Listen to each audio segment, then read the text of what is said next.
Hi friends, welcome to my channel Neelima Harish vlogs. ఎలా ఉన్నారండి అందరూ?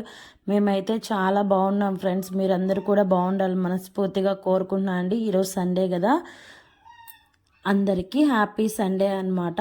మా ఇంట్లో అయితే పిల్లలు ఉన్నారు కాబట్టి నేనైతే ఈ స్మాల్ వీడియో అయితే మీతో షేర్ చేసుకుంటున్నాను.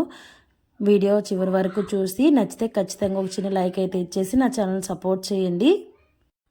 తమ్నైల్లో చూసినట్టుగా రాగి పల్లీల లడ్డు అనమాట. చాలా బాగా వచ్చిందండి. నేను ఫస్ట్ టైం చేశాను. ఫస్ట్ టైం చేసిన చాలా పర్ఫెక్ట్గా వచ్చింది. మీరు కూడా ఖచ్చితంగా ట్రై చేయండి. ప్రాసెస్లోకి అయితే వెళ్ళిపోదాం. ఫస్ట్ అయితే ఒక బాండిల్ పెట్టుకొని ఒక 2 స్పూన్స్ నెయ్యి అయితే యాడ్ చేశానండి. నేనైతే ఇది స్వామిలు కూడా తింటారని చెప్పి ఇంకా స్వామికి తెచ్చిన కొత్త బాండెట్లో అయితే చేశాను అనమాట. నేను ఫస్ట్ టైం చేస్తున్నాను కాబట్టి 1 కప్పు చేశాను.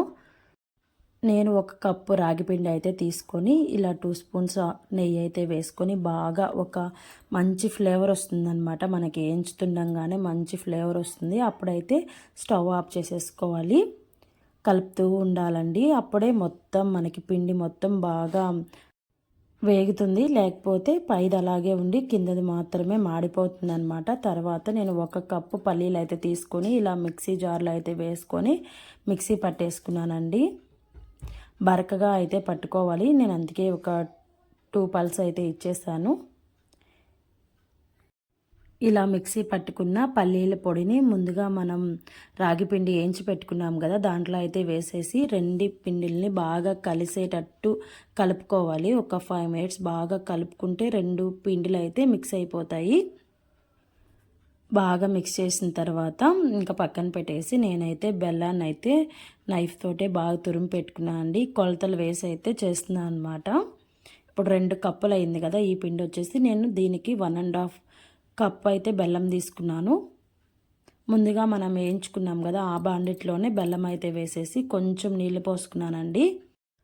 దీనికి మరి ముదురు పాకం అయితే రావాల్సిన అవసరం లేదు. జస్ట్ తీగ పాకం వస్తే సరిపోతుంది. మరి ముదురుపాకం వచ్చేసిందంటే ఇంకా రాగి లడ్డూలు అనేవి మన గోడకు వేసి కొడితే మళ్ళీ తిరిగి వచ్చి మన మొహానికి తగులుతాయి అన్నమాట. అంత గట్టిగా అయిపోతాయి. ఈ తీగ పాకానికి నాకు ఆరిన తర్వాత చాలా అంటే మరీ గట్టిగా అవ్వలేదు, కానీ కొంచెం గట్టిపడ్డాయి అన్నమాట.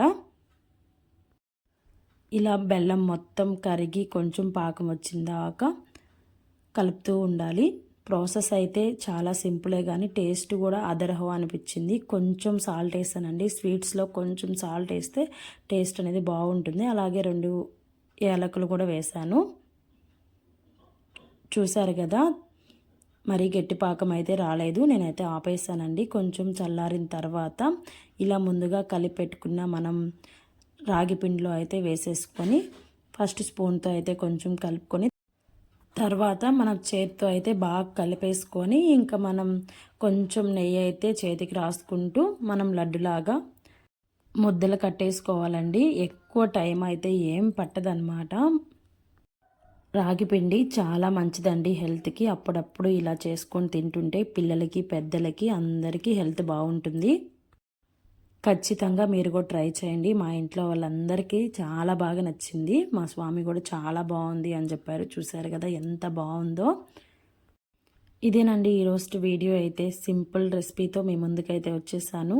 మరో మంచి వీడియోతో మళ్ళీ మిమ్మల్ని అయితే కలుస్తానండి. అంతవరకు బాయ్ బాయ్.